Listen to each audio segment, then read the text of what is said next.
Race 2 for the Britcover BRSCC National Formula 4 Championship about to head out on track here at Kirkistown. James Rowe Jr. is on pole position, followed by Jordan Dempsey and Neil McLennan in third. Here's Scott Woodwis with the rest of the grid. Thanks, Anthony. Here is the grid with James Rowe Jr. and Jordan Dempsey again on the front row ahead of Neil McLennan and JB Thorburn. Then Luke Cooper and Josh Smith ahead of Michael Eastwell and James Scott Murphy.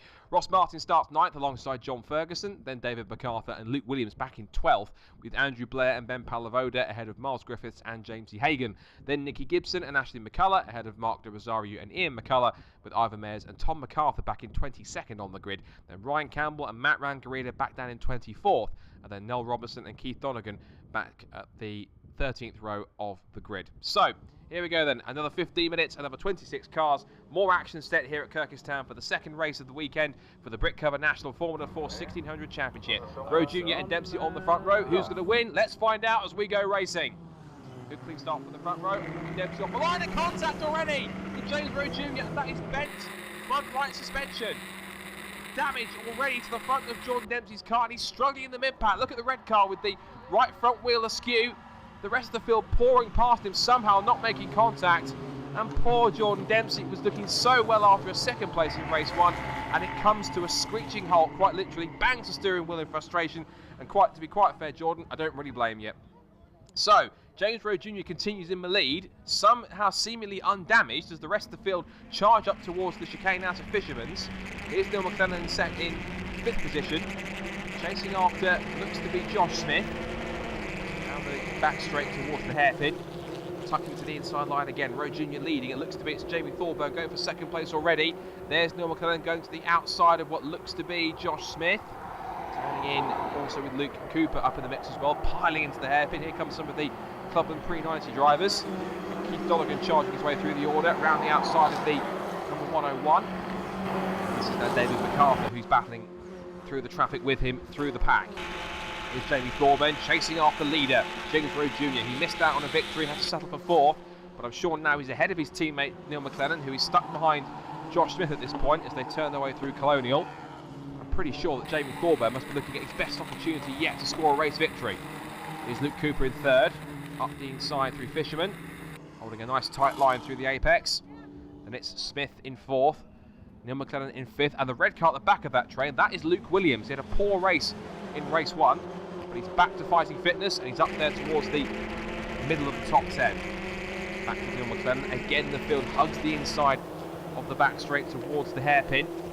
And again, Thorburn darts to the outside. Can he be a little bit later on the brakes? Tucks back in under brakes. McLennan trying to go to the outside of what looked to be Josh Smith. Also in there with James Scott Murphy. He was trying to put an attack on Michael Eastwell whilst also defending from John Ferguson. Down the pit straight again, flashing past the pit wall one after the other. There's James Scott Murphy defending from John Ferguson. Also that was Keith Donegan from the back of the grid. Here comes Thorburn to the outside, down towards Colonial. But can't get himself alongside quick enough to mount a proper attack. He has to sit back in 2nd place and look for an opportunity and continue to put the pressure on. Swarming this way and that. As we look from Cooper in 3rd place into the complex. Doing the right-hander at Fisherman's again. Little dab of oversteer, but he's holding it well. Then we've got Neil McLennan now under attack from Josh Smith, with Luke Williams, his fellow Firmish chassis driver. There he is, number 95. And also in there too is Ross Martin. That's number 11. Remember, he started at the back of the grid in 25th in the first race, charged his way back up to 8th. Is up in the top 10 already. That's exactly where he wants to be. Look at Cooper outside for possibly 2nd place, holding his racing line. Under attack now from McLennan. Lock up there for Keith Donegan as he starts to chase James Scott Murphy towards the bottom of the top 10. The group getting bigger and bigger in these opening laps. Back with Cooper. Across the line again. Eastwell defending from Ross Martin there in the background as we go back on board with Neil McLennan.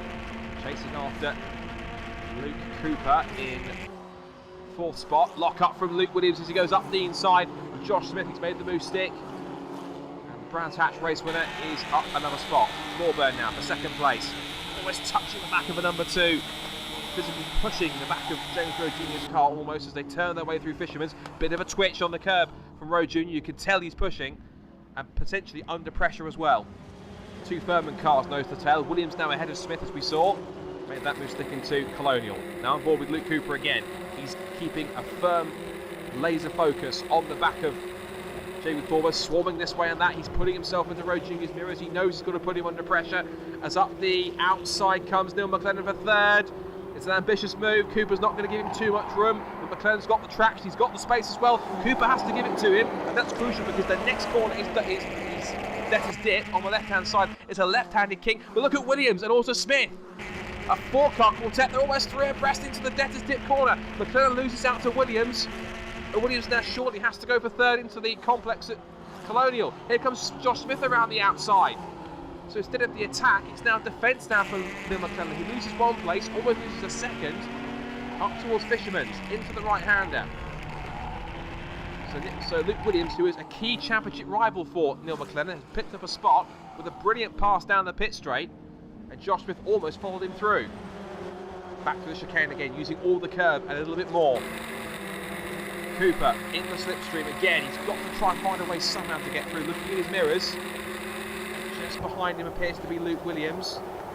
Down into the hairpin again. Roger just moving across the middle of the track to take his line into the hairpin at the right-hander.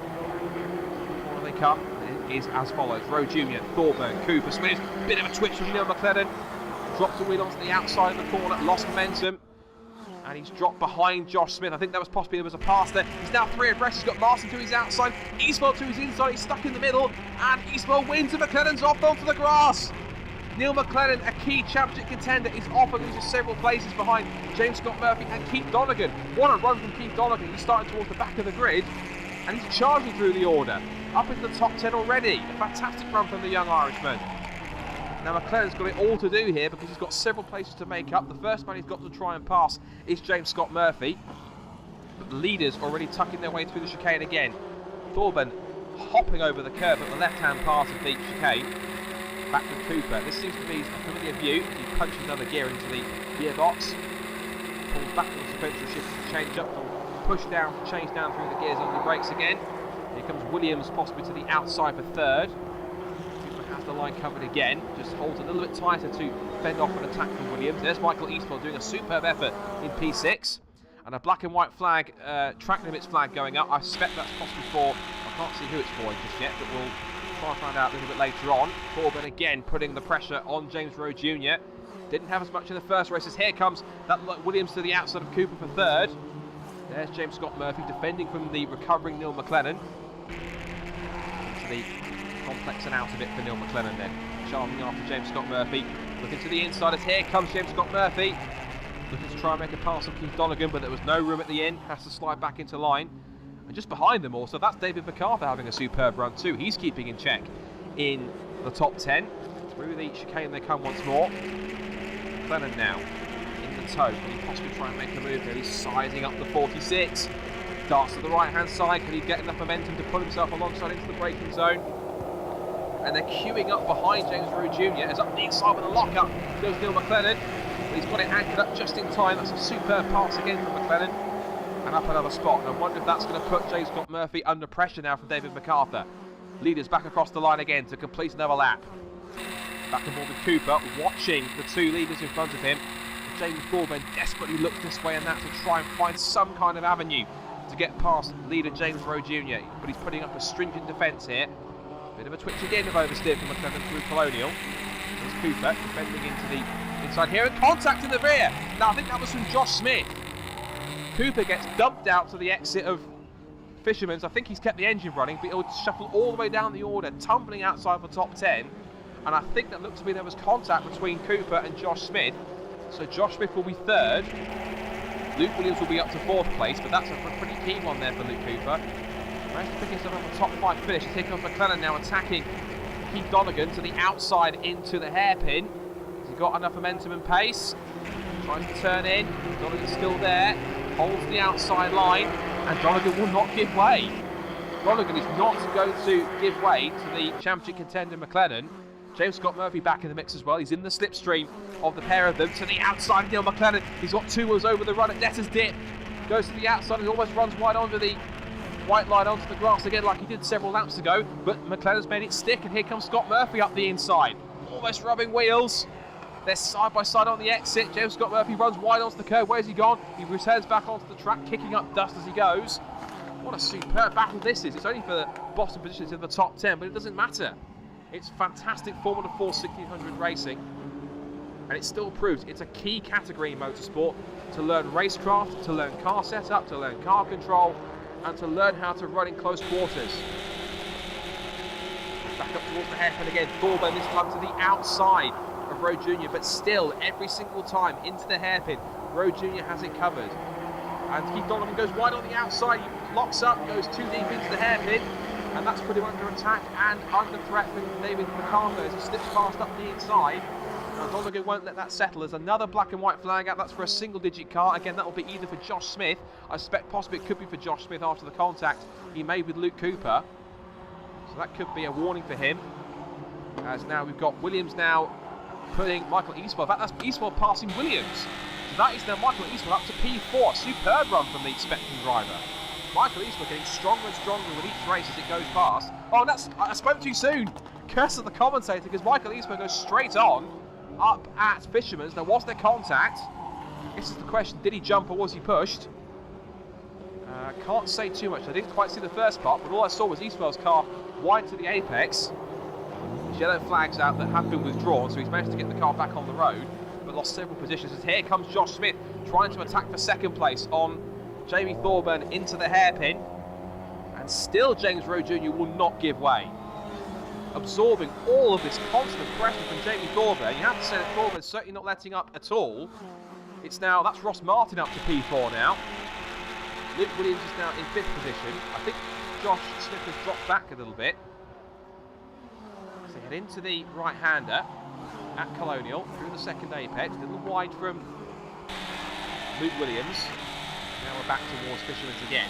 Thorburn, tighter line to the corner, little twitch of oversteer. You can tell he's pushing, and in fact that is indeed, there is now Josh Smith in 3rd place.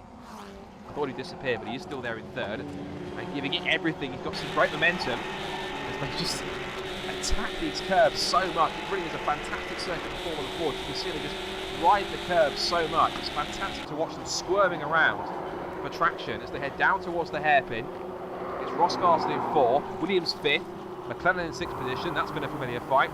Williams versus McLennan. Happened a couple of times this year. Looks like they set to lock forward once again. Down the pit straight, hugging the pit wall.